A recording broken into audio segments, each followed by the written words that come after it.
hemos querido ofrecer este espacio de reflexión compartida para, entre todos, pues buscar respuestas y ayudarnos a descubrir cómo estar presente en el mundo del trabajo, que es en el que nos situamos sí o sí en todos los planos de nuestra vida. Para ello, para esta reflexión, vamos a contar con la presencia de Felipe García Mateos. Quiero, además de presentároslo, darles las gracias por su inestimable colaboración, su respuesta rápida y desinteresada a la invitación que le hemos hecho. Él ha sido durante 6 años delegado de Pastoral Obrera de la Conferencia Episcopal. Ahora mismo es delegado de Apostolado Seglar de su diócesis de Plasencia, además de conciliario de la OA, profesor del Instituto Teológico, del Seminario. Y desde su experiencia, seguro, y desde su amor profundo a la Iglesia y al mundo del trabajo, nos va a impregnar y nos va a ayudar a ver cómo situarnos y cómo estar presente en esta realidad. Quiero, por último, pero no solo en el orden de mi exposición, no en la importancia que tiene, darle las gracias a don Jesús, nuestro obispo, por su implicación directa y cercana en la preparación e incluso en la gestación de esta iniciativa. Con ello nos hemos sentido especialmente acompañados en la tarea diocesana, en el encargo que tenemos de seguir animando e impulsando la pastoral obrera. No quiero restar más tiempo al motivo principal, que no es escucharme a mí. Así que voy a cederle la palabra a don Jesús para que comparta con nosotros su idea y después pasamos. Sí. Cuando ellos, los miembros más responsables de la OAC, me lo propusieron, la posibilidad de celebrar este 30º aniversario de la encíclica Laborem Exercens, estaba claro que más en este momento aún era importante que pudiéramos reflexionar juntos, y por eso, como ha dicho Mariola, apoyé la iniciativa y hemos trabajado juntos para que don Felipe pueda estar esta tarde aquí con nosotros. A él le agradecemos esta presencia suya y esta colaboración tan rápida y tan desinteresada. Y nos conocemos desde hace tiempo ya, bastantes años, desde la conferencia, al menos desde que empecé un servidor a ir por la conferencia cuando me nombraron obispo, y siempre ha habido una gran cordialidad entre nosotros, una buena relación. Este tema concretamente que nos va a desarrollar el ponente es siempre de actualidad. Hay momentos en que aún es más importante o más actual si cabe, y ya lo dirá él, ¿no? Pero la encíclica tiene hoy una actualidad importantísima, con el tema del trabajo como la clave social tan importante, y es además son temas recurrentes, que no es que se resuelven. Yo estaba pensando ahora, la encíclica se publicó con motivo del 90 aniversario de la primerísima, de la Rerum Novarum de León XIII, y después el Papa publicó otra que fue la Centesimus Annus, precisamente en el centenario. Este es en el 90 aniversario, a los 10 años volvió a publicar otra. Yo estaba pensando, y ahora nosotros dentro de unos años tendremos también que recoger esos frutos y para no perderlos, ¿no? Así que es un reto constante que tenemos. Gracias por vuestra presencia. Quiere decir que nos implica este tema, nos interesa este tema, y sobre todo en este momento que estamos viviendo, que no hay que perder de vista que aún estamos en una situación de crisis y de difícil, a veces, relación del tema de trabajo y las personas que están implicadas en ello. Muchas gracias, don Felipe, y atentamente le escuchamos todos. También nos van a escuchar los que, a través de los medios que se está retransmitiendo por televisión e internet. Hay más gente que no está aquí, pero que está interesada en el tema, y no vemos, pero está detrás de la pantalla, tal vez en sus casas, escuchándole.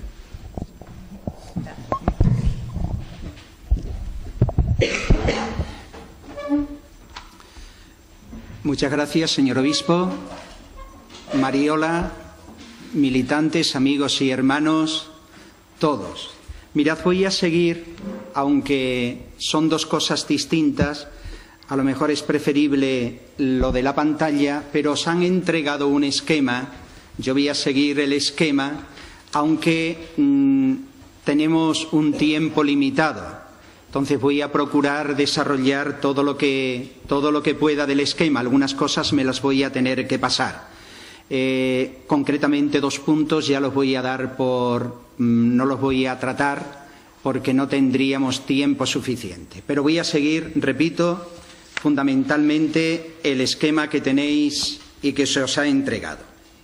Sin más, empezando por la introducción, la encíclica Laborem Exercens del Papa Juan Pablo II, publicada, como nos acaban de repetir, en el 90 aniversario de la Rerum Novarum, que fue el 15 de mayo del año 1891, aunque por razón del atentado que sufrió el Papa, sabéis que le sufrió el día 13, no pudo ser publicada esta encíclica en esa fecha, se retrasó al 14 de septiembre del año 1981.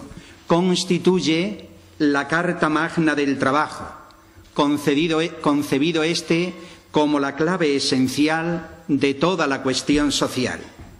Está centrada monográficamente, como lo indica su título, en el trabajo. Es un tratado denso y profundo de antropología cristiana, mejor dicho, cristocéntrica del trabajo, entendido como la actividad humana en el mundo, desde la actividad manual a las actividades intelectuales en sus múltiples facetas y a las actividades de organización y de dirección, sin excluir las funciones insustituibles del papel de la madre en la familia. La encíclica parte del hombre como sujeto activo y responsable del trabajo. Por eso el principio de la subjetividad del trabajo, el hombre sujeto, es el hilo conductor de esta encíclica. Este hombre, sujeto al trabajo y del trabajo, no es considerado en abstracto, como un ser genérico o un ente colectivo, ni como un ser autónomo, autosuficiente, individualista e insolidario, sino como persona, en su única e irrepetible individualidad, como ser histórico, social y solidario, creado por Dios, herido por el pecado y redimido por Jesucristo. Pues a este hombre se dirigen las preocupaciones, los afanes y el amor de la Iglesia como camino primero y fundamental. La encíclica, desde esta perspectiva antropológica, con una visión histórica global y realista, adopta una postura de radicalidad lúcidamente crítica frente a las ideologías sociales dominantes en aquellos años, el liberalismo capitalista y el socialismo marxista. Precisamente la personalidad del hoy ya beato Juan Pablo II le hace diferente a sus predecesores por su nacionalidad y por su experiencia. Conocía experiencialmente el colectivismo y el capitalismo. Por eso la encíclica no trata de defender ni de condenar sistemas e ideologías, sino de afirmar la plena verdad del hombre en su existencia personal, a la vez comunitaria y social, desde el núcleo primero de la familia, pasando por las sociedades intermedias y por la propia nación, hasta la comunidad mundial. Aborda, no podría ser de otra manera, los problemas de la actualidad laboral y, siguiendo la línea argumental trazada del trabajador como sujeto activo del trabajo, y trata el desempleo, el salario justo y prestaciones de la seguridad social, la función de los sindicatos, el trabajo agrícola, los minusválidos y el trabajo, los trabajadores emigrantes, trabajo y familia, trabajo y sociedad. Y termina con un precioso capítulo sobre la espiritualidad del trabajo. Es una encíclica escrita con visión histórica de largo alcance, sin dejar de tener delante las realidades actuales. En resumen, Laborem Exercens es el Evangelio del trabajo, la buena noticia del trabajo, un mensaje liberador para los hombres y mujeres del trabajo y de toda la humanidad trabajadora. ¿Cómo concibe el trabajo la encíclica? Estamos tan acostumbrados a considerar el trabajo humano, desde la concepción que de él ha extendido el capitalismo, como una variable económica más en su forma de empleo asalariado, que nos cuesta mucho entender su verdadero sentido y el valor para el ser humano y para la vida social.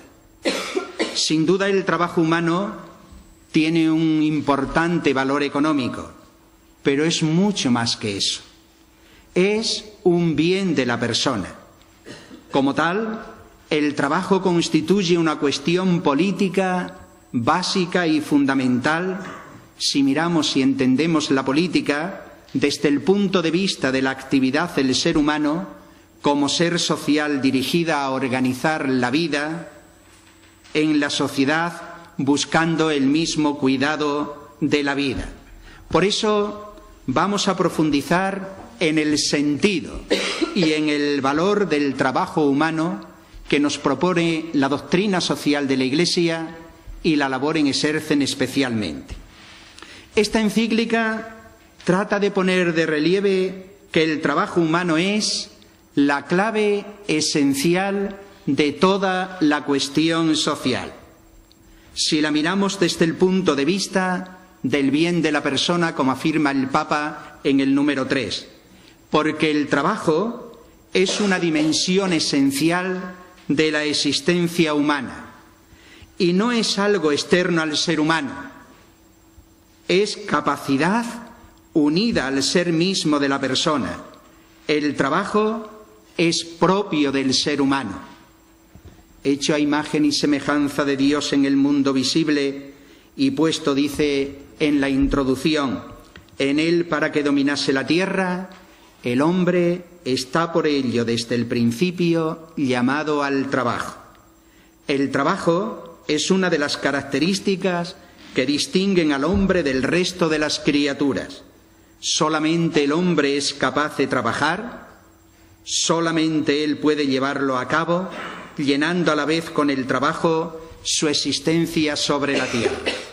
Ciertamente, el trabajo, en cuanto problema del hombre, ocupa el centro mismo de la cuestión social.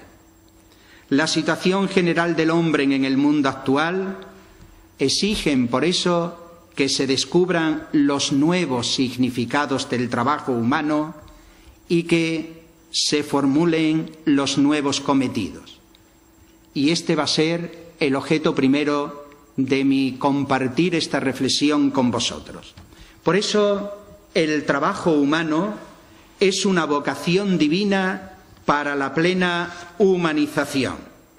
Vocación es la palabra preciosa que nos ayuda a descubrir tres aspectos fundamentales. Primero, ¿quién es Dios? ¿A qué nos llama? Y que nos introduce a la comprensión de los dinamismos de la misma revelación de Dios y descubre al ser humano la verdad sobre su existencia. El ser humano se fundamenta en el diálogo de amor de Dios y con Dios, que es comunión, relación, amor. Este diálogo es el proyecto de humanización plena que se desarrolla durante toda la vida de cada persona y de todas las personas en su existencia diaria, mientras está en camino hacia la plenitud de la vida, hasta que todos seamos todo en Cristo. Por eso, la dimensión vocacional del ser humano afecta de manera sobresaliente a su trabajo y a las condiciones en las que éste se realiza, porque la vocación es una llamada que requiere una respuesta libre y responsable, dice Benedicto XVI en Caritas Veritatis. Toda vocación, todo don, es don y tarea, gracia y respuesta.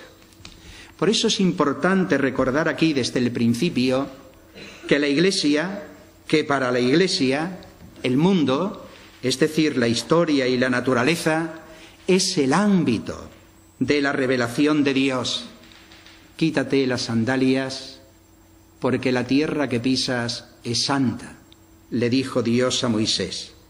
Por eso tratar de comprender mejor al mundo es una exigencia del querer conocer y amar a Dios con toda su intensidad, de la forma que es posible, conociendo y amando a los hermanos, sabiendo que conocer a Dios es practicar la justicia, que decía el profeta Jeremías, y que nadie puede decir que ama a Dios a quien no ve, si no ama al hermano al que ve, que nos recordaba San Juan en la primera carta.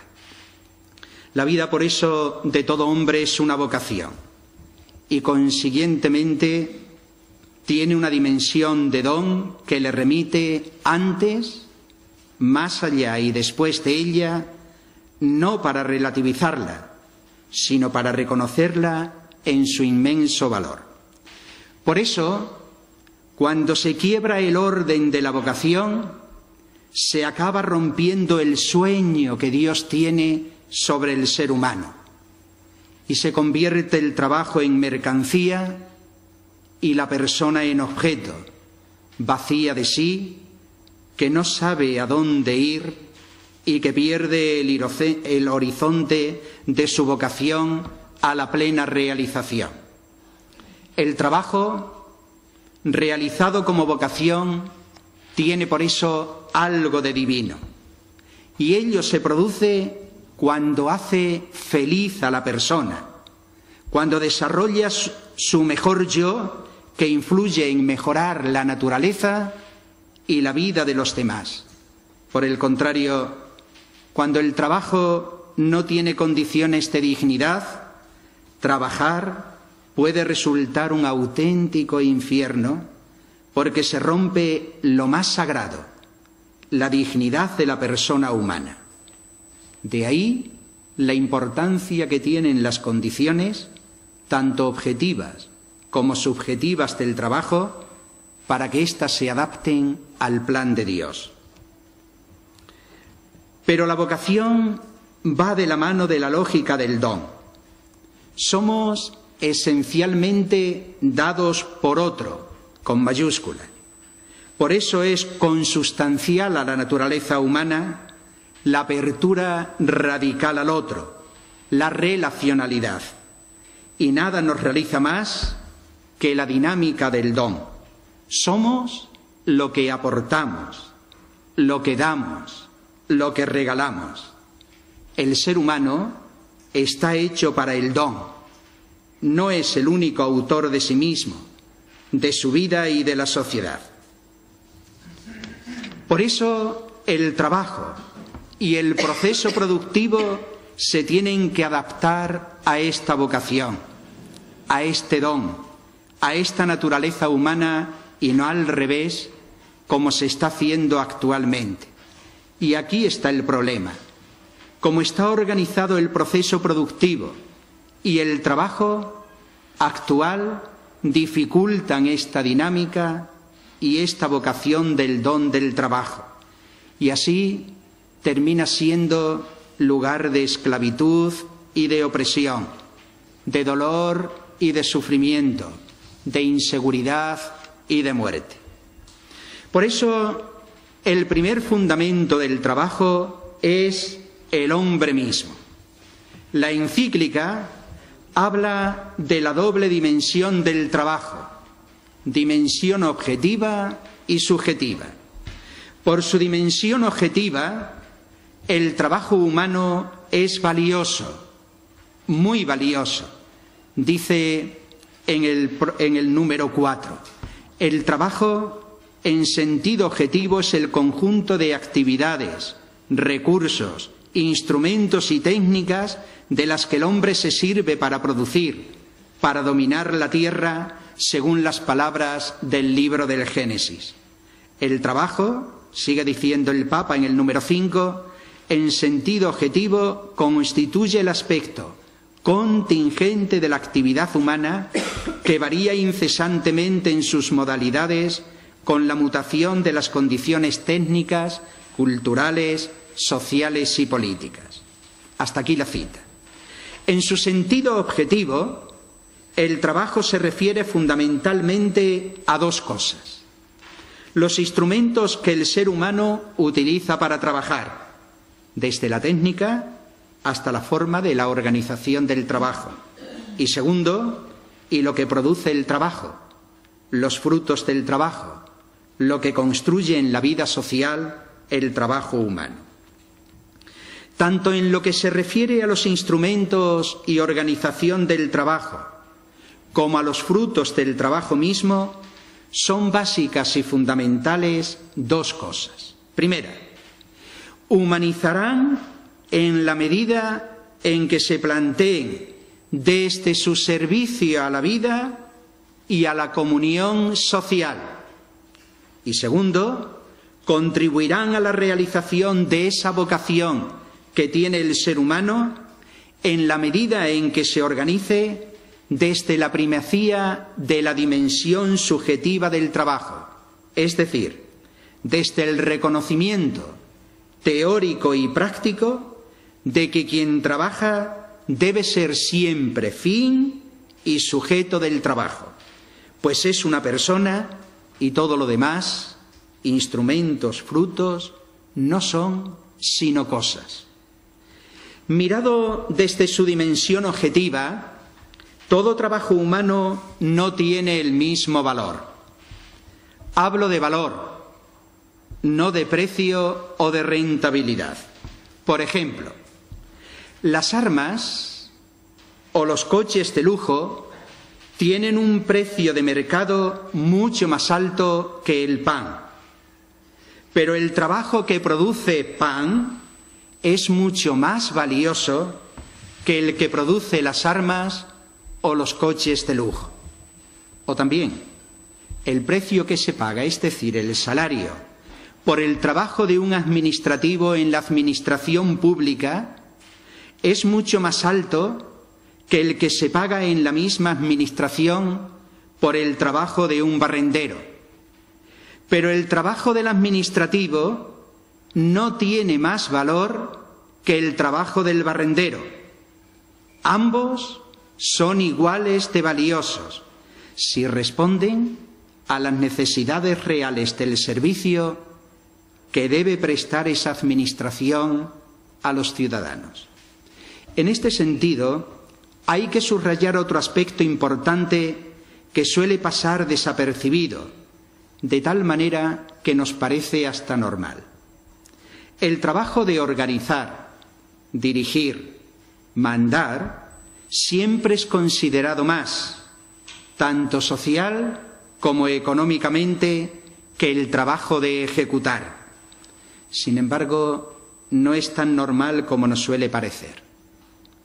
Uno y otro trabajo tienen en realidad la misma dignidad y valor, pues ésta depende, primero que nada, de la dignidad de la persona, y ésta siempre es igual. Por eso, es más valioso el trabajo que responde más y mejor a las necesidades sociales básicas que el que no lo hace.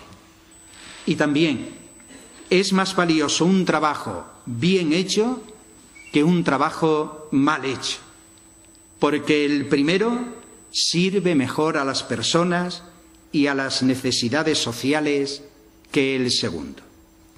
Pero en cualquier caso, el verdadero fundamento del valor del trabajo humano no lo da solo ni fundamentalmente su dimensión objetiva, sino su dimensión subjetiva. Por eso, el trabajo en sentido subjetivo lo constituye el hecho de que quien trabaja es una persona. Como persona, el trabajador es sujeto del trabajo.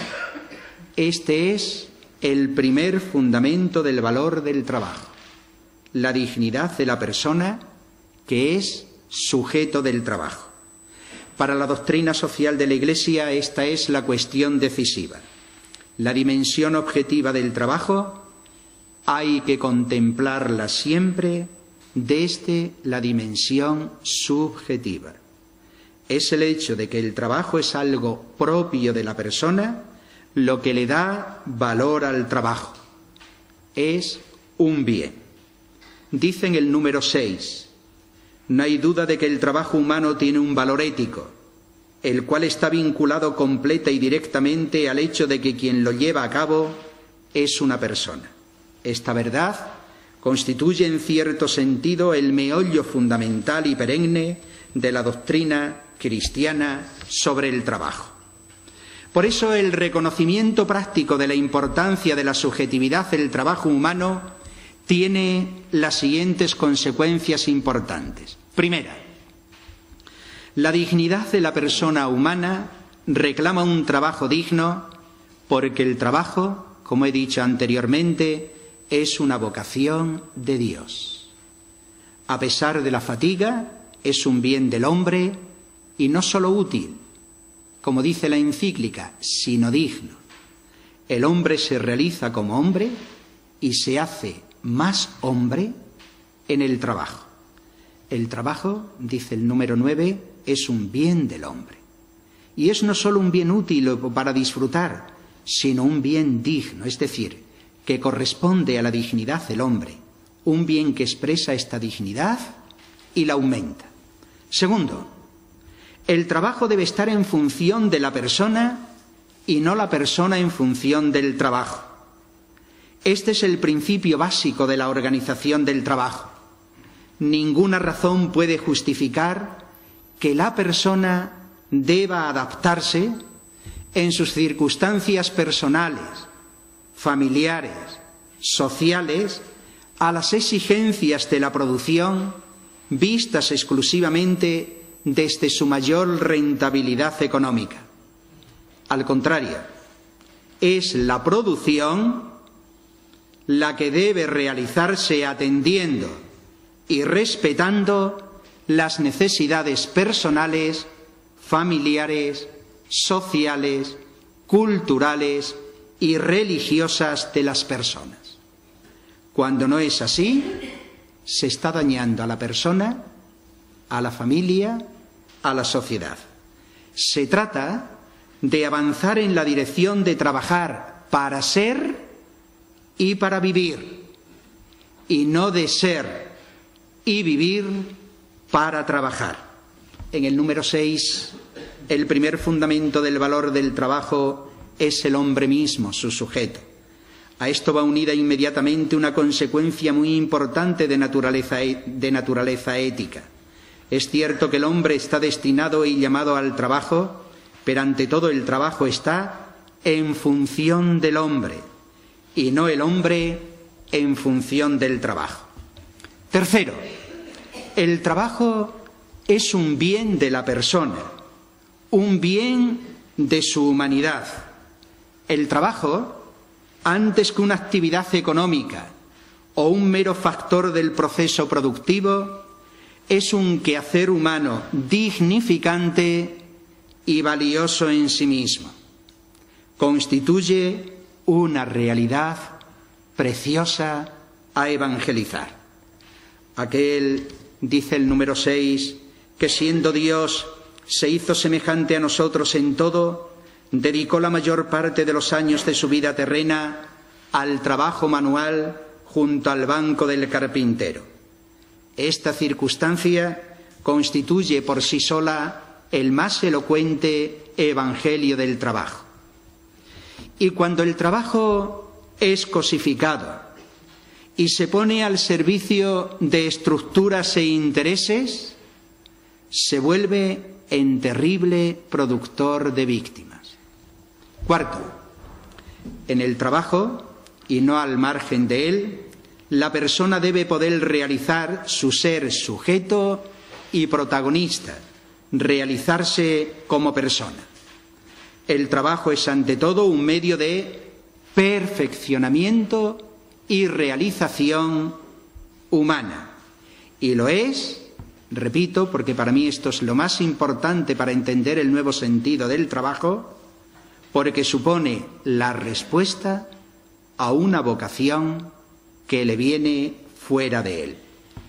El trabajo es un bien del hombre, dice el número 9, es un bien de su humanidad, porque mediante el trabajo el hombre no solo transforma la naturaleza adaptándola a las propias necesidades, sino que se realiza a sí mismo como hombre.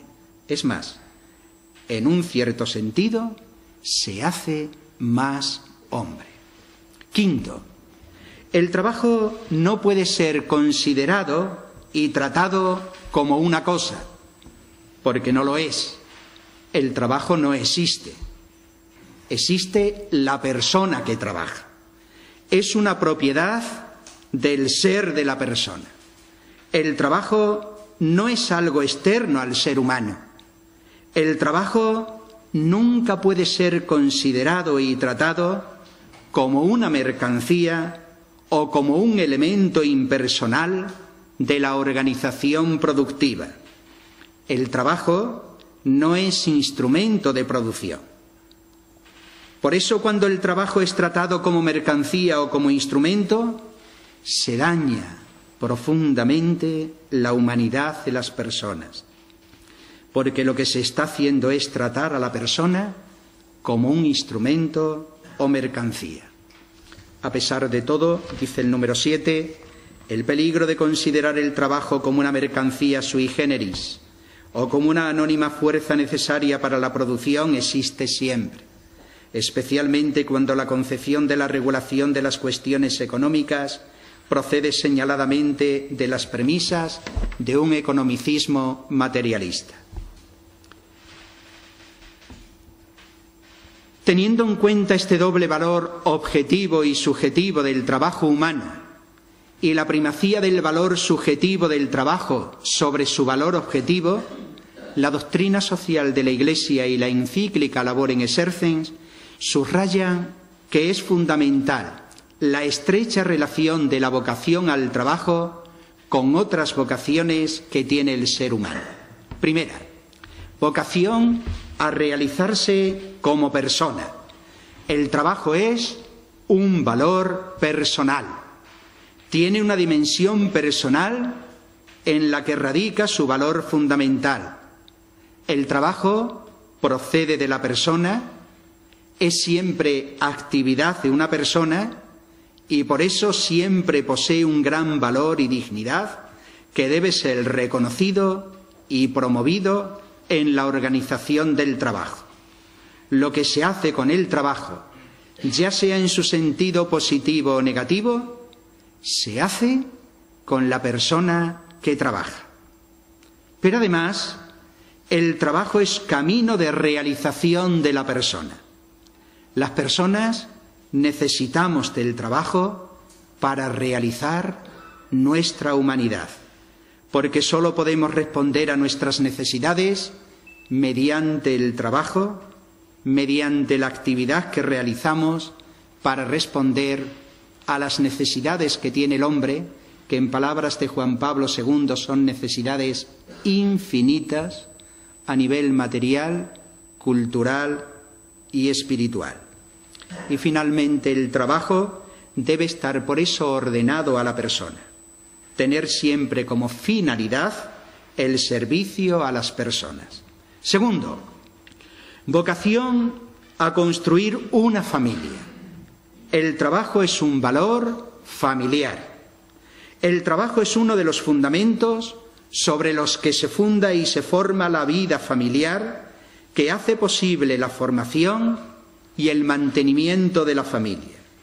Siendo como es la familia una realidad básica en la vida de las personas y la vida familiar como todo lo que implica un derecho fundamental de las personas, el trabajo adquiere en relación a la familia una importancia enorme y gran valor. El trabajo, dice en el número 10, es el fundamento sobre el que se forma la vida familiar, la cual es un derecho natural y una vocación del hombre. Tercero, vocación a construir la sociedad, vocación a construir el reino de Dios y su justicia. El trabajo tiene un valor social, tiene una dimensión social que está vinculado al hecho de que la persona no es un individuo aislado, sino un ser social vocacionado a la comunión con los demás.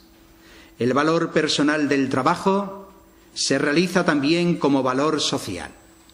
El carácter social del trabajo, cuando se busca desde la construcción de una comunidad de personas que trabaja para responder a sus necesidades y contribuir al progreso de la vida social, es humanizador de la persona, elemento básico de la realización personal en la comunión con los demás. El trabajo es un ámbito básico del servicio a los demás con lo que el trabajo produce. Pero además, el trabajo es ámbito adecuado de intercambio de las distintas cualidades y capacidades de las personas, de encuentro entre las personas y de las relaciones humanas. Está llamado el trabajo a ser tarea comunitaria y ámbito de comunión. Por eso, vocación a construir el reino de Dios y su justicia, vocación a asumir una responsabilidad común en la santificación y en la humanización del mundo, de las relaciones y de las estructuras sociales. Dice el número 8, necesidad por eso de unos nuevos movimientos de solidaridad de los hombres del trabajo y con los hombres del trabajo. Cuarta, vocación a la verdad, que comporta apertura a Dios y al carácter ético de la existencia. La verdad cristiana sobre el trabajo se ha contrapuesto a las corrientes materialistas y economicistas. Y esto es lo que tenemos que aportar como novedad en estos momentos de la nueva evangelización. El trabajo no constituye un absoluto. Se trabaja para vivir, no se vive para trabajar. Hoy se ha olvidado algo tan claro como que el trabajo es para la vida. El economicismo y materialismo están degradando al ser humano como sujeto del trabajo. Limitado a mera actividad productiva remunerada, el hacer humano se ha reducido a su dimensión economicista. A pesar de todo, dice el número 7, el peligro de considerar el trabajo como una mercancía sui generis, os la decía antes, o como una anónima fuerza necesaria a la producción, existe siempre. Y quinto, vocación a la santidad. Santificar el mundo es hacerlo conforme al sueño de Dios, a crear una familia de hermanos, a que exista la paz, la armonía entre los hombres y en la naturaleza. Por eso santificar el trabajo es hacer que resplandezca la santidad de las cosas mediante el hacer humano. El trabajo, cuando es digno, decente y humano, ayuda a perfeccionar y a santificar al ser humano. Tercero, prioridad del trabajo.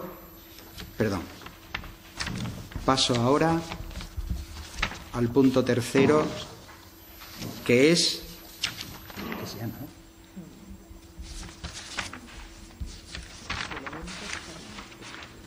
al punto tercero, elementos para una espiritualidad del trabajo. Primero, es un cometido importante y particular de la Iglesia. La Iglesia ve como deber suyo peculiar la formación de una espiritualidad del trabajo que ayude a todos los hombres a acercarse a través de él a Dios, Creador y Redentor, a participar en sus planes de salvación y a profundizar en su vida de amistad con Cristo.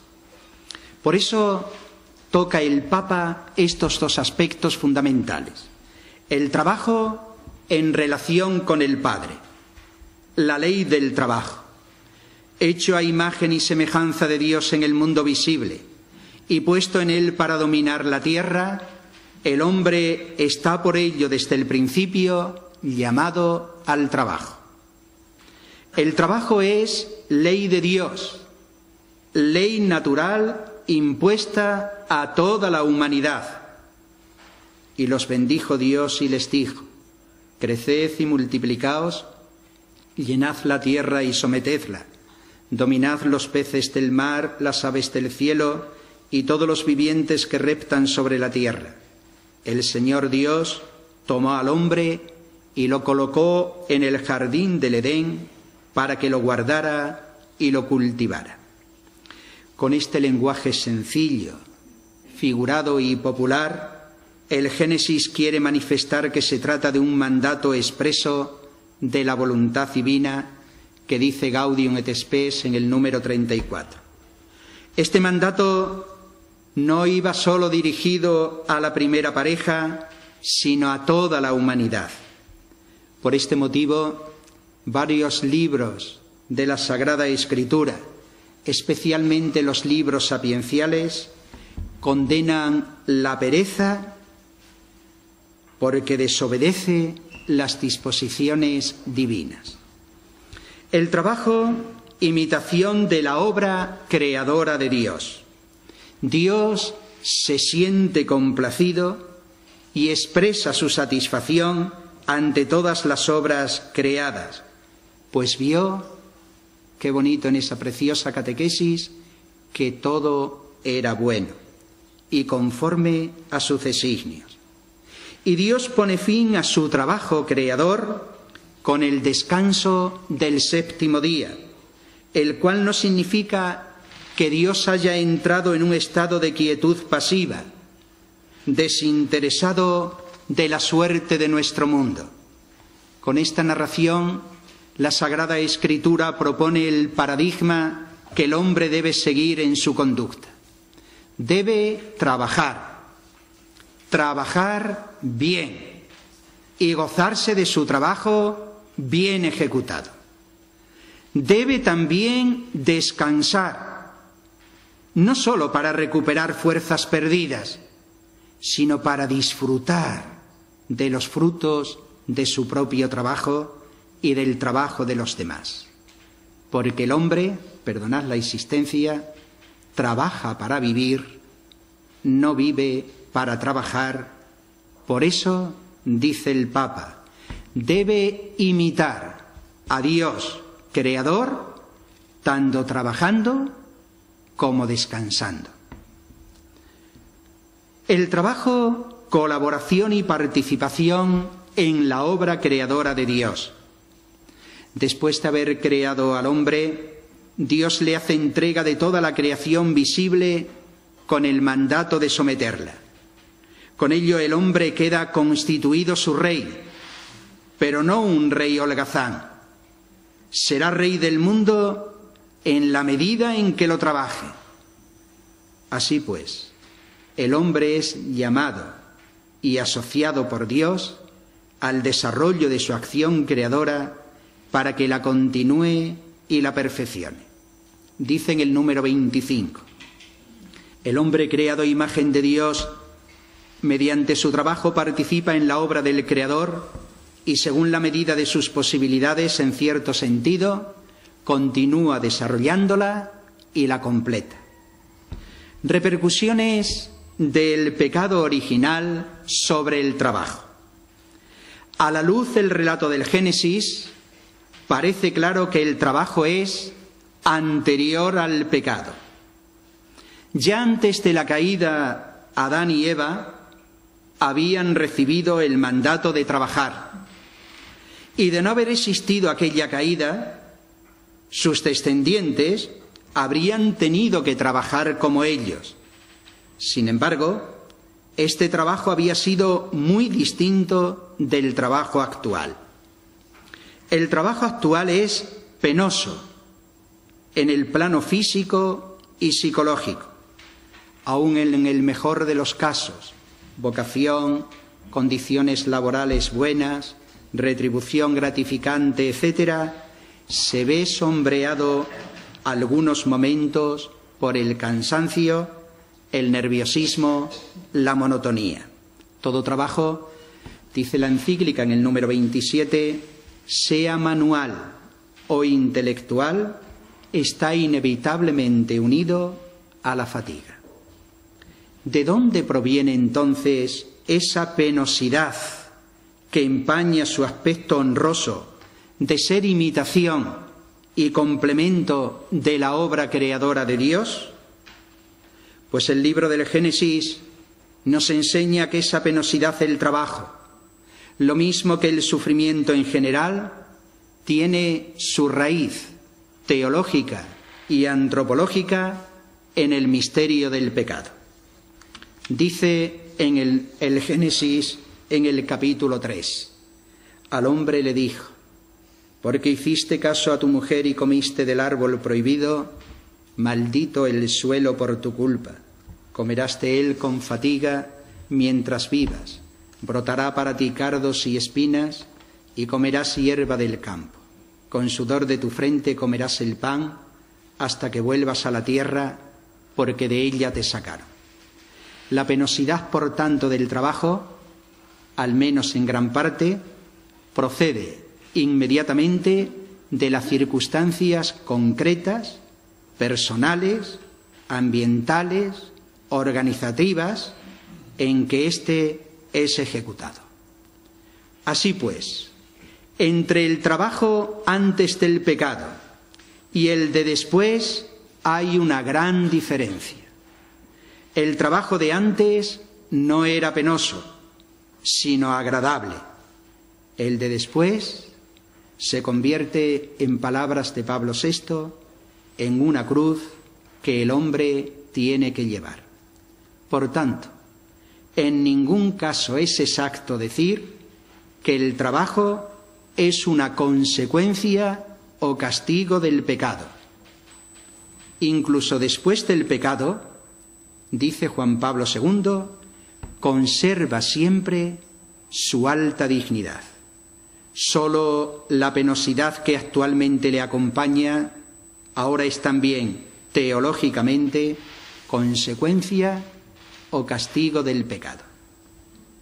Cristo, el hombre del trabajo, aquel que siendo Dios se hizo semejante a nosotros, lo leí anteriormente en el número 6.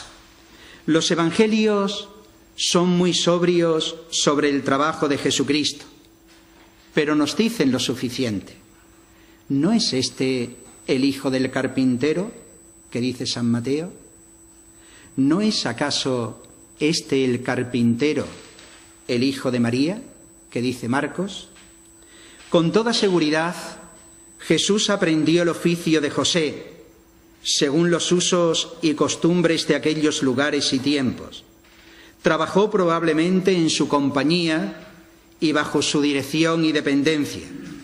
Y muerto José, Jesús pasó a ser el titular de aquel humilde taller, oficio que simultaneaba con la dedicación a pequeña escala de otros quehaceres de la agricultura o del pastoreo. El amor de Cristo al trabajo puede deducirse también del hecho de que las personas más allegadas a él fueron humildes trabajadores: María, José, los apóstoles. También del hecho de que el mundo del trabajo juega un papel muy importante en las catequesis de Jesús. Recurría frecuentemente a las sabidurías sacadas de la vida laboral.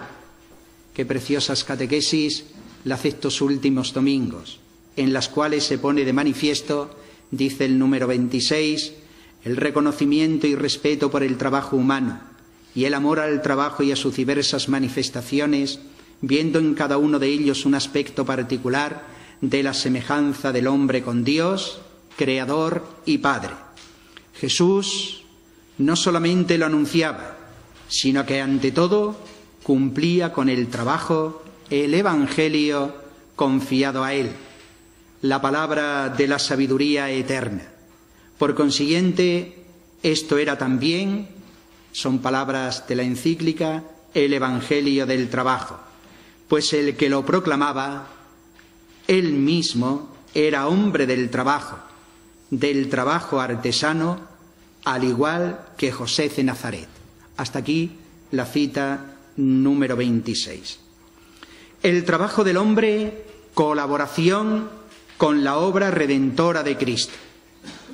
Cristo, precioso este aspecto, nos redimió tanto cuando trabajaba de carpintero como cuando derramaba su sangre en la cruz. El trabajo que encallecía sus manos y cubría de sudor su frente era instrumento de salvación. Dice en el número 26, Cristo unió la obra de la redención al trabajo en el taller de Nazaret. Cristo ha querido asociar a la redención obrada por él a todos los creyentes. Esto lo consigue el cristiano cuando, injertado vitalmente a Cristo como el sarmiento a la vid, ejecuta su trabajo unido por la gracia al Redentor y acepta con alegría la penosidad que el trabajo comporta. El trabajo humano a la luz de la cruz y de la resurrección de Cristo. Existe, dice el número 27, otra dimensión esencial del trabajo humano. Todo trabajo está unido inevitablemente a la fatiga. El dolor unido al trabajo señala el camino de la vida humana sobre la tierra y constituye el anuncio de la muerte. En el trabajo humano, el cristiano descubre una pequeña parte de la cruz de Cristo y la acepta con el mismo espíritu de redención con el cual Cristo ha aceptado su cruz por nosotros. Pero el cristiano, cuando trabaja, no puede quedar anclado en la cruz, como los discípulos de Maús, que en la tarde del día de la Pascua todavía vivían psicológicamente el Viernes Santo. La cruz no tiene la última palabra. Después de la cruz y la muerte, siempre llega el sepulcro vacío, como después del Viernes Santo siempre llega el sábado de gloria, la Pascua de resurrección. Por eso la resurrección de Cristo constituye el signo que preanuncia un cielo nuevo y una tierra nueva que dice el Apocalipsis, cuando Dios enjugará las lágrimas de nuestros ojos. No habrá ya muerte, ni luto, ni afán, porque las cosas de este mundo ya han pasado. En el trabajo, cita número 27, merced a la luz que penetra dentro de nosotros por la resurrección de Jesucristo, encontramos siempre un tenue resplandor de la vida nueva, del nuevo bien, como un anuncio de los nuevos cielos y la nueva tierra, los cuales, precisamente mediante la fatiga del trabajo, son participados por el hombre y por el mundo. Se descubre, sigue diciendo la encíclica, en esta cruz y fatiga, un bien nuevo que comienza con el mismo trabajo, con el trabajo entendido en profundidad y bajo todos sus aspectos y jamás sin él. Así pues, la relación de la resurrección de Cristo con el trabajo humano apunta desde el ángulo subjetivo al mérito y a la gloria celestial de que al trabajar en las debidas condiciones nos hacemos acreedores, y desde el ángulo objetivo apunta a los nuevos cielos y la nueva tierra, de los cuales el trabajo es, hasta cierto punto, una preparación. Muchos teólogos ven en el trabajo del hombre el comienzo y la preparación remota de los nuevos cielos y la nueva tierra, de los que hablan San Pedro en su carta, el Apocalipsis y el Concilio Vaticano II. Esto no quiere decir que el paraíso futuro deba entenderse como el fruto maduro que el hombre habría preparado con su trabajo y que Dios recogerá pasivamente en sus manos. No. Más bien, parece que Dios, aprovechando el mundo trabajado por el hombre, lo purificará de la herrumbre y de la escoria que lleva adheridas y lo transformará y elevará al orden sobrenatural, algo parecido a lo que va a ocurrir con nuestro cuerpo resucitado. De suerte que será este mismo mundo, pero al mismo tiempo un mundo nuevo. Dice Gaudium et Spes en el número 39. Todos los frutos excelentes de la naturaleza y de nuestro esfuerzo, después de haberlos propagado por la tierra en el Espíritu del Señor y de acuerdo con su mandamiento, volveremos a encontrarlos limpios de toda mancha, iluminados y transformados, cuando Cristo entregue a su Padre el reino universal. Llamado, dice Juan Pablo II, a continuar la obra de la creación de Dios mediante el trabajo, el hombre ha sido elegido para ponerse al servicio de forjar el nuevo cielo y la nueva tierra hasta el retorno de Cristo. He aquí un nuevo motivo de gozo profundo, de legítimo orgullo, de agradecimiento sincero a Dios, de estímulo para trabajar con entusiasmo y para trabajar bien. Es la apoteosis final. Trabajamos para la eternidad. Y voy a pasar ahora, me concedéis 5 minutos. Yo voy, esta hermana, por mi reloj son las 8:05. ¿Puedo estar un ratito más? Sí, ¿puede? ¿Puedo? Es que, en principio, esta iba a ser la reflexión, pero luego pienso que también esto tiene que tener unas implicaciones concretas para nuestra vida real. Aquí tengo que seguir desde aquí, ¿verdad, hermana? Porque si no, no me coge el esto. Bueno, lo voy a hacer desde aquí. Déjame, porque esto... A la hora de estas implicaciones que nos plantea la encíclica Laborem Exercens, ¿cuáles serían estas para nuestra pastoral concreta? Mirad, no me voy a inventar ninguna.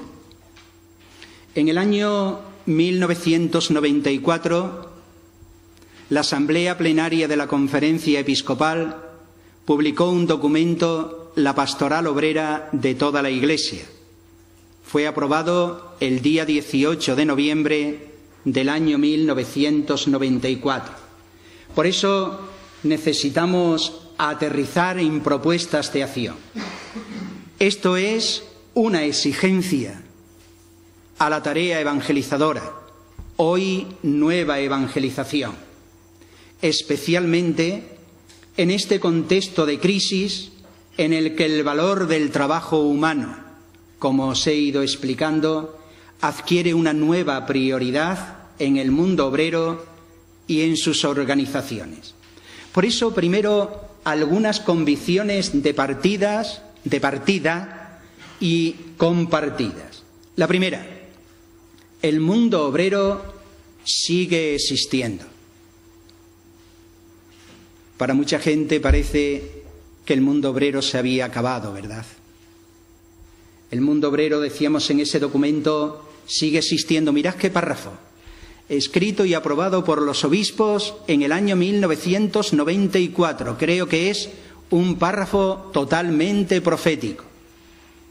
Aunque su rostro haya cambiado, el puesto que ocupa en el sistema de producción sigue siendo el mismo. Están subordinados y han de estar sometidos a las exigencias del capital, activos financieros, multinacionales, poderes y decisiones de tipo político, que es quien impone las condiciones de trabajo y de vida en función de sus intereses. Los pobres, sigue diciendo el documento, aparecen en muchos casos como el resultado de la violación del trabajo humano, bien sea porque se limitan las posibilidades del trabajo, desgraciadamente hoy 5 millones de parados. Por eso la misión evangelizadora de la Iglesia no puede desconocer la dimensión del trabajo humano. Dice Laborem Exercens, la Iglesia está vivamente comprometida en esta causa, porque la considera como su misión, su servicio, como verificación de su fidelidad a Cristo para poder ser verdaderamente la Iglesia de los pobres. El trabajo ha pervertido en nuestro mundo su carácter de don. Creo que queda suficientemente claro con lo que he expresado del trabajo como vocación. No podemos ser fieles a Dios si ignoramos esta realidad. Hoy en nuestra Iglesia hay amplios sectores que niegan no solo la pervivencia del mundo obrero, sino la necesidad de una pastoral específicamente obrera. Es necesario, por eso, estoy solamente diciendo frases del documento, recuperar hoy en nuestra Iglesia una pastoral misionera de encarnación y de cercanía. Nuestro convencimiento es que en medio de toda esta realidad, Dios va haciendo avanzar nuestra historia humana y nuestra Iglesia hacia el verdadero proyecto de humanización, que es Jesucristo.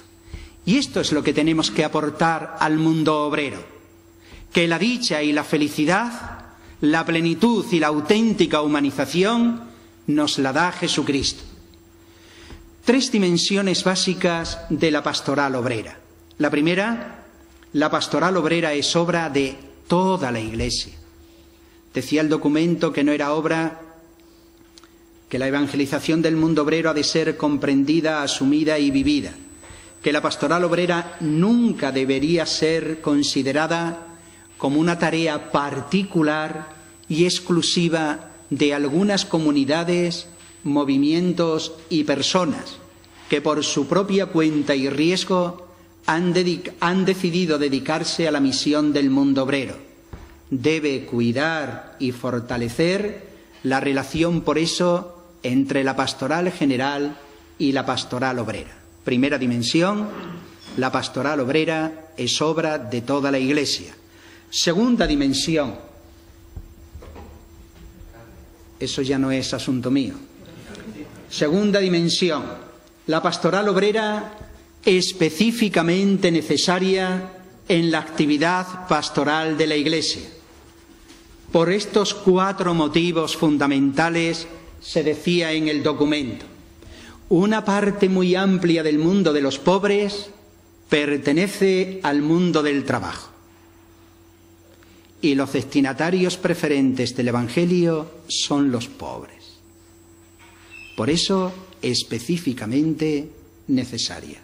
Segunda razón, como hemos dicho anteriormente, la dignidad de la persona, que es el punto central de la fe cristiana y de la doctrina social de la Iglesia, donde se lesiona personal, familiar y socialmente, es en el mundo del trabajo.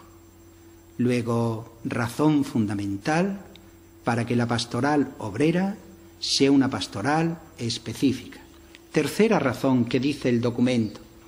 El trabajo juega un papel fundamental y decisivo en la vida personal, familiar y social. Y todos los que estamos aquí somos conscientes de que lo que actualmente determina la vida de la persona es su trabajo.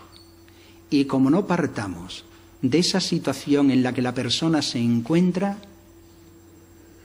no estamos dando respuesta a lo que es la evangelización. Y cuarta razón, finalmente, los trabajadores son mayoría en nuestra sociedad y en nuestra Iglesia. El 98% de todas las personas que pertenecen a nuestras comunidades parroquiales, en la mía digo ahora el 98%, pero antes era el 110%, ahora es que se han añadido a mi parroquia 2 urbanizaciones que son cualificados medios y altos, pero es una experiencia preciosa. Yo es la primera vez que estoy trabajando con un tipo de personas económicamente altas. Pero digo, cierro el paréntesis, que el 98% de la gente que tenemos en nuestras respectivas comunidades parroquiales son trabajadores. Y no se hace una pastoral obrera o del mundo del trabajo. Tercera dimensión.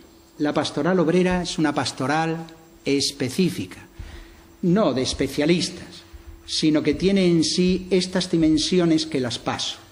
Esa dimensión misionera que comporta la tarea de la evangelización, esa encarnación, dejada la categoría de Dios, se hizo lo más pequeño, lo hemos visto en la encíclica.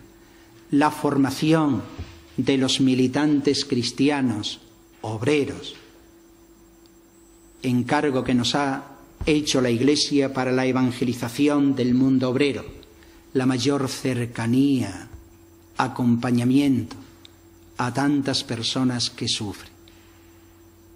Me imagino que en Málaga está ocurriendo exactamente igual que ocurre en otras, no sé, a lo mejor aquí, pero en mi tierra y en mi parroquia y en mi diócesis, día a día sigue aumentando las familias que ya no entra ningún tipo de euro por ningún motivo. Y si no fuera por la Iglesia, esto aquí en la plaza de Málaga, yo no entendería que con 5 millones de parados sigamos en esta sociedad en la que estamos. Y gracias a Dios hay un compromiso de fidelidad. Por eso la respuesta desde la fe y desde los criterios evangélicos a los problemas. Y propuestas concretas voy a pasar rápidamente. Primera, aparecen todas en este documento. A propósito, yo no sé si de todos los que están aquí saben a qué documento me estoy refiriendo. Levantar la mano los que conocéis el documento de la pastoral obrera de toda la Iglesia. No es mayoría ya, ¿eh? No es mayoría ya. A otro sitio voy cargado con el documento, ¿eh? A propósito, mirad. Es el documento de la Conferencia Episcopal Española que más unidades se hayan distribuido. Y seguimos distribuyendo. Aquí a Málaga no lo he traído, pero yo en todos los sitios donde voy. Presencia de la pastoral obrera en la vida y en la misión de la Iglesia. Bueno, sencillamente, hubo un compromiso desde la Conferencia Episcopal Española en 3 líneas al interior de la Iglesia. Primera, de animación, de inserción de esta pastoral en la parroquia, en los arciprestazgos, en las vicarías. Una invitación a todos los obispos y a todas las iglesias diocesanas a crear las delegaciones de pastoral obrera. Había en aquellos momentos una presencia muy importante de religiosos y religiosas insertos en el mundo obrero.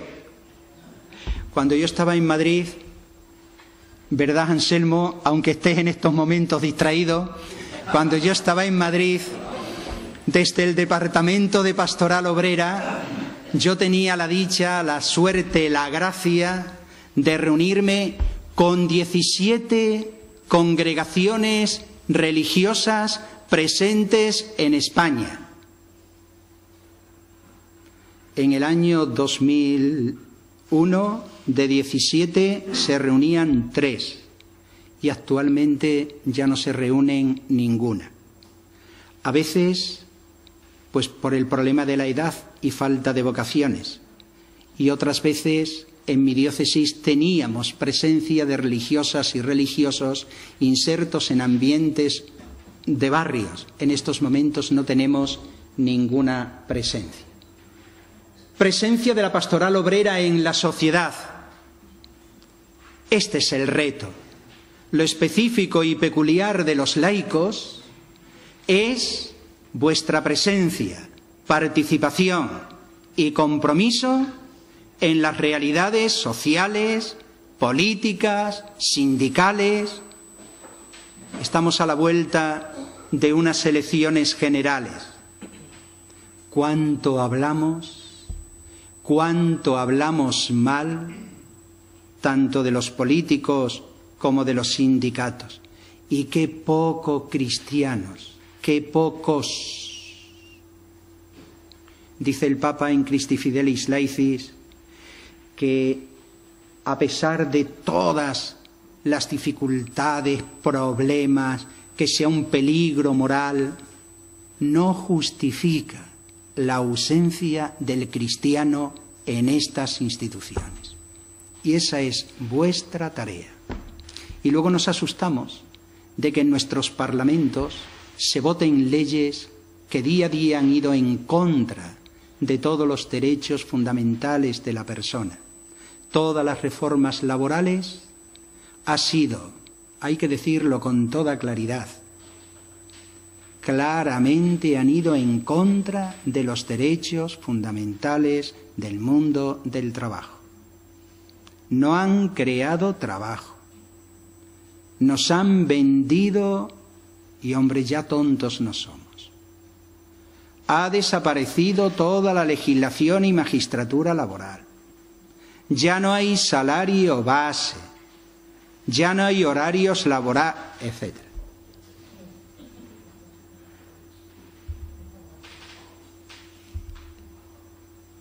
Bueno, ya termino.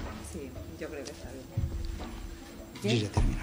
Le damos un Porque aplauso si no, inicial.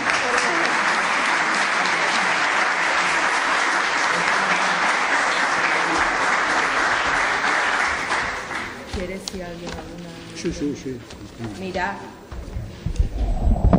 ahora, aunque sea un ratito y con brevedad, pero si queremos comentar algo, preguntar, Felipe está todavía a nuestra disposición, así que podemos darle este pequeño contenido de diálogo si queremos compartirlo, ¿vale? Con brevedad y con orden Eso significa o que todo está claro o que no hemos entendido nada. Tenemos todo un poco revuelto. ¿Sí? Sí, si queréis voy dando palabras atrás. ¿Comienza?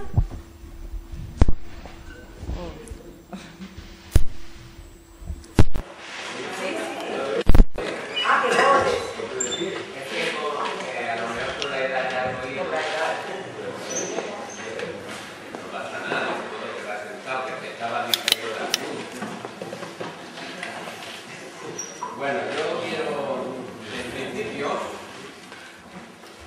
me parece, yo le voy a dar gracias a Dios por tres. Una, pues porque la encíclica esta es una encíclica que a nosotros nos ayudó muchísimo, incluso dimos charlas en todas las parroquias.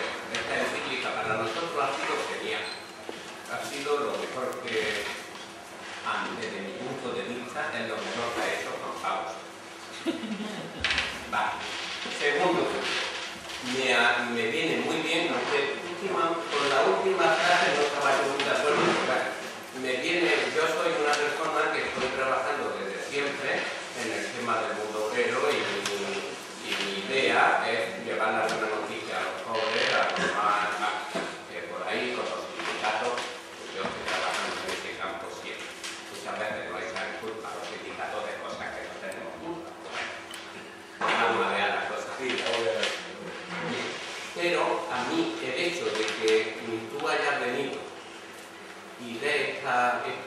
esta ponencia a mí me ha agradado mucho, pues porque me ha animado a seguir mi trabajo.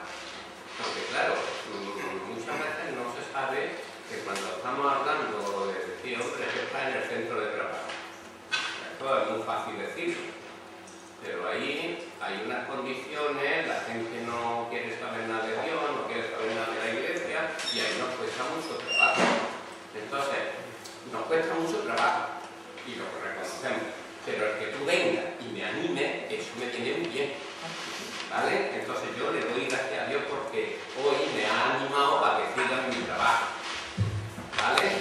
Y luego, pues la otra parte es porque el hecho de que esté nuestro obispo aquí, pues también me parece muy positivo, porque digo, va a estar de alguna manera con nosotros en un trabajo que no creas que es tan fácil. Mira, ahora mismo hay un problema en el sistema capitalista, voy a hablar del sistema capitalista, tiene muy claro que los sindicatos le estorban. Entonces hay una propaganda muy grande contra los sindicatos. Pero los que hemos estado trabajando toda la vida en el mundo obrero, pues tenemos una forma de organizarnos, que también son los sindicatos. Y tenemos que procurar que esos sindicatos respondan, sean, es decir, de alguna manera, sean responsables. De alguna forma, defiendan a la persona, defiendan a los trabajadores. Bien. Entonces, ¿qué hacemos nosotros los cristianos que estamos aquí? Pues lo que queremos y lo que hacemos y por lo que luchamos es que de alguna manera nuestros planteamientos de iglesia, y digo nuestros planteamientos de iglesia, no digo otra cosa, pues se vayan calmando ahí, con todos los problemas que hay. Pero bueno, ahí estamos nosotros, estamos peleando, estamos defendiendo y estamos llevando lo que nosotros creemos que son unos valores fundamentales que tiene la Iglesia, que tiene esta encíclica que tú nos has dicho y que somos nosotros los que tenemos que llevar esto. ¿Quién lo va a llevar si no somos nosotros? Entonces, pues ahí estoy yo y yo pienso que le doy gracias a Dios porque tú me has echado una mano hoy y me has dicho, hombre, no estoy tan perdido.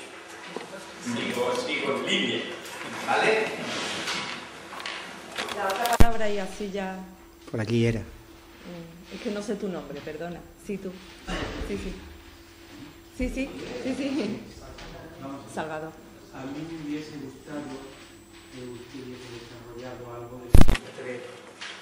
Creo que al final de la conferencia, que se ha transmitido ya en este punto, ha sido una lástima el corte tan radical. Y entonces estos aspectos nuevos y preocupantes del actual conflicto entre trabajo y capital, me hubiese gustado escuchar su opinión. Y después que también pienso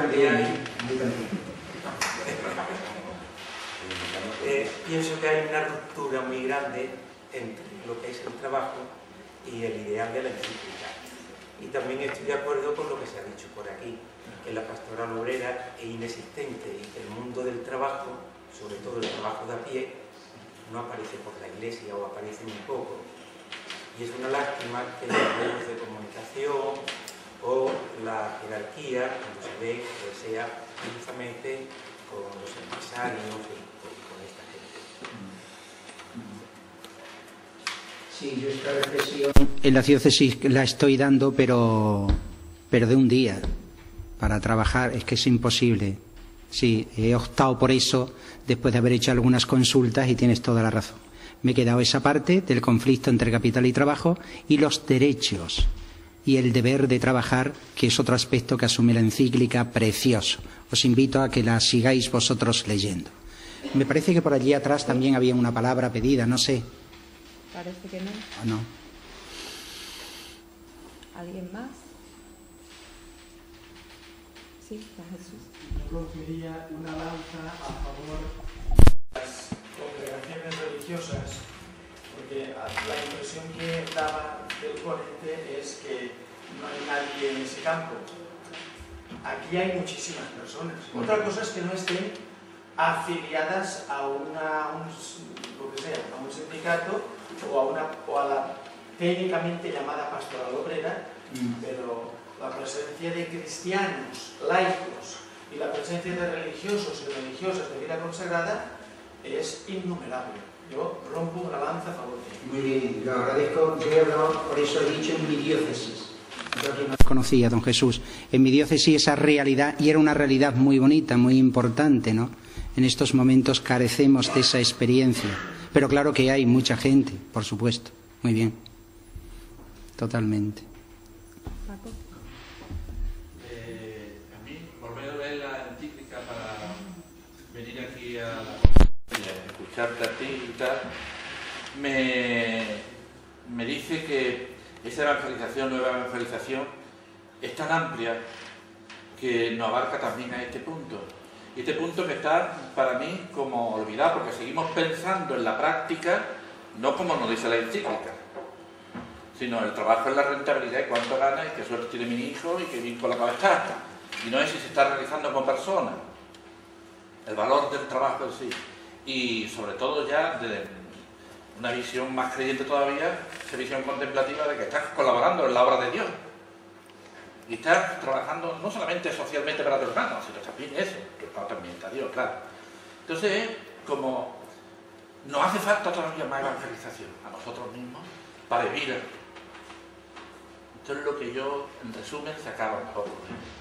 Más evangelización. Creemos que tenemos muchas cosas conseguidas y tenemos que estar constantemente, porque si no, pensamos exactamente igual que los que no son creyentes.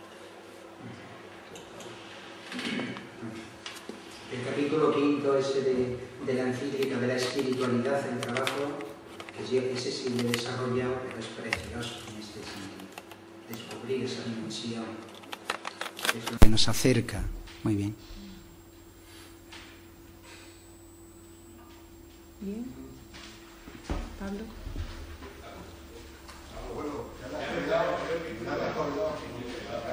Yo quiero decirle una cosa, mire. Cuando se habla de los partidos políticos y los sindicatos siempre se habla en tercera persona, ¿no? Usted ha hecho referencia a los 5 millones de parados que hay y cómo que aquí no... Yo no pongo en duda que la acción sociocaritativa, que es una dimensión esencial de la Iglesia Católica Española, evidentemente tiene una influencia tremenda en que quizá en este país todavía no haya una revolución. También la familia, ¿no? Aunque se esté tratando de destruir el concepto de familia, la dimensión que tiene para el individuo y para la propia sociedad, gracias a Dios sigue existiendo una familia en España, por mucho que la quieran destruir, que todavía está conteniendo, y yo creo que usted lo bien sabe, esas situaciones. Pero a mí lo que realmente me preocupa de esos 5 millones de personas que están paradas y de los que no están, es que en términos generales el gran problema que tenemos hoy en día es que seguimos hablando del sistema en tercera persona, igual que de los sindicatos y de los partidos. Y desgraciadamente hoy en día los trabajadores, los obreros, no es que tan solo seamos víctimas o testigos de acontecimientos, somos protagonistas. El gran drama que tenemos para evangelizar o para participar en la vida pública, en la vida social, es que nosotros, las personas, desgraciadamente hemos asumido la cultura del capitalismo como una cultura propia. Y en la cultura propia del capitalismo hay elementos como el sentido comunitario, colectivo de la vida, o el bien común, o incluso la concepción de la vida bajo una prisma espiritual, concepto de Dios, todo lo que implica, hay que eliminarlo. Y por eso cuesta tanto trabajo llegar a tantísimos sitios. Yo estoy convencido que al margen de que desde el punto de vista organizativo, de un organigrama en una diócesis, haya o no haya una pastoral obrera, que yo defiendo que haya pastorales obreras, pero también puedo comprender en determinados momentos que se tomen decisiones aparentemente contrarias a ese espíritu, como ya puede pasar a lo mejor en Málaga. Lo realmente importante es que cada una de las personas que estamos aquí podamos dar un testimonio de vida en el ambiente donde estemos, en la fábrica, en el barrio, en la universidad, donde sea. Ese testimonio de vida va a ser la única forma de evangelizar el siglo XXI, porque es la única forma de que el individuo que te rodea pueda llegar a plantearse por qué tú, precisamente tú, con un estilo de vida alternativo, donde te sitúas al margen de la cultura imperante, eres capaz de transformar tu propia vida para invitar a los demás a transformar la suya. Y esa suma de esas parcialidades consigamos una globalidad que transforme esto. Si no hacemos esto, será imposible ni evangelizar ni cambiar la sociedad. Yo estoy convencido. Yo tengo ya 40 años y llevo 20 y tantos años ya escuchando este discurso, que es sano, que es necesario. Y también tengo amigos, compañeros que tienen ya 60 y tantos, que han vivido eso cuando tenían 14 o 15. Es decir, Yo sé que es un proceso complejo y requiere mucha paciencia, pero estoy convencido de ello, de que se cambiará desde el testimonio. Y por último, usted que ha estado en Madrid, ha estado en la Conferencia Episcopal, yo comprendo que Telecinco o Antena 3 o las televisiones de uno u otro comunidades autónomas no difundan, no tan solo la palabra de Dios, sino muchas cuestiones relacionadas con el tema social. Pero hay una cosa que yo me inquieta y siempre me ha preocupado, porque durante mucho tiempo incluso he sido oyente, ¿no?, asiduo de la cadena COPE. Porque si usted no puede contestar, yo no llego a entender cómo una organización o una sociedad radiofónica que creo que está en cierta forma participada por la conferencia o por la Iglesia Católica, no sé, orgánicamente, no hace un tipo de programación donde lo que usted acaba de decir no llegue tan solo al reducido grupo de personas que estamos aquí, sino que realmente se invite a la participación y al debate social en cuestiones relacionadas pues, con el matrimonio, con la familia, con el aborto, con el mundo del trabajo. A mí es una cosa que me preocupa mucho, porque sí he encontrado muchos cristianos que también han intentado buscar una respuesta a esto que yo estoy planteando y nunca la han encontrado.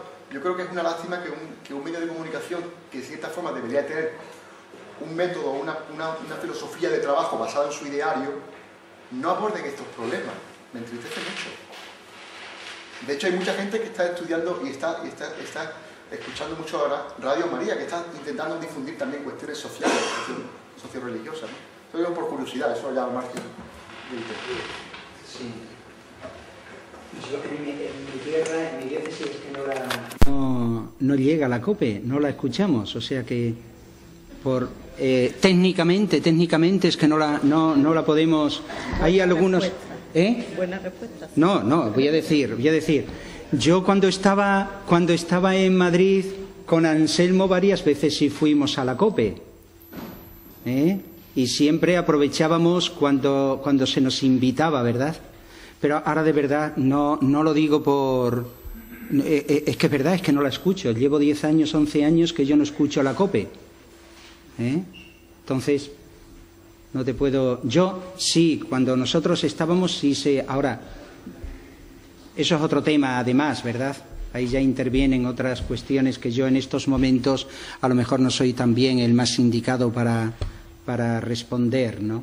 Pero totalmente de acuerdo contigo que tenemos que hacernos presente en los medios de comunicación, claro. Y bueno, y el que luego tenga esta repercusión en este grupo, pues en todos, y en la línea que tú decías también antes, ¿no?, de nuestra presencia y nuestro testimonio en los ambientes. Es verdad que cuanto más lleguemos también es mejor, ¿no? Si alguien tiene alguna respuesta, yo no soy aquí experto en esto, ¿verdad? Sí. Muy bien. ¿El qué? Bueno. ¿Alguna intervención? ¿Sí? ¿Corta, por favor? Sí.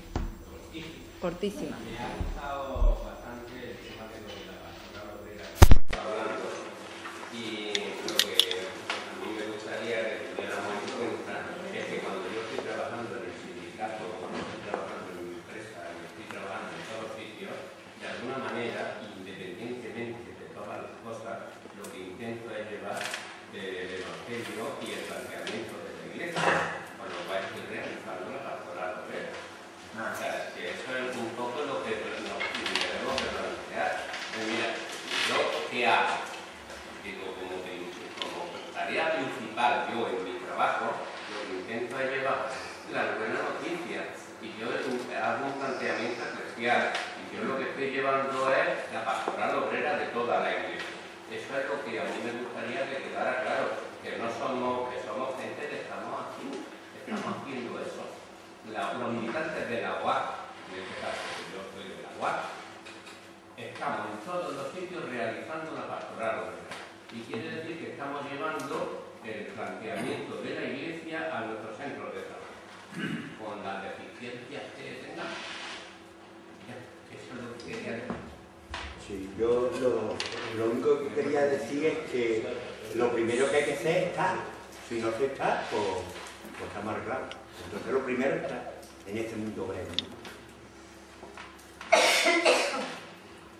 Bien, yo creo que el objetivo,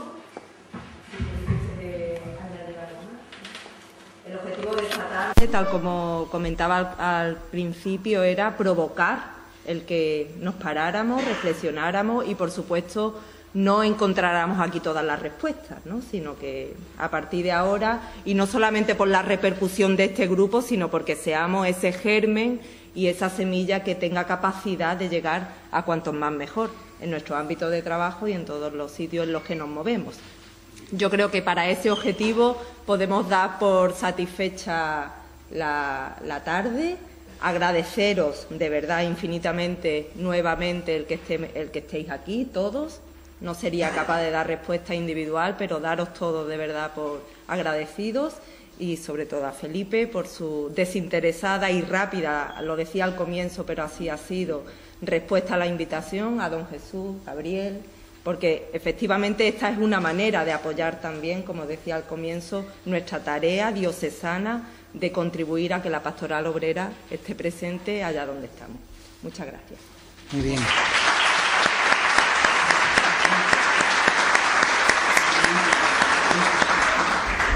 Bien, estupendo. No, ya. Correctamente.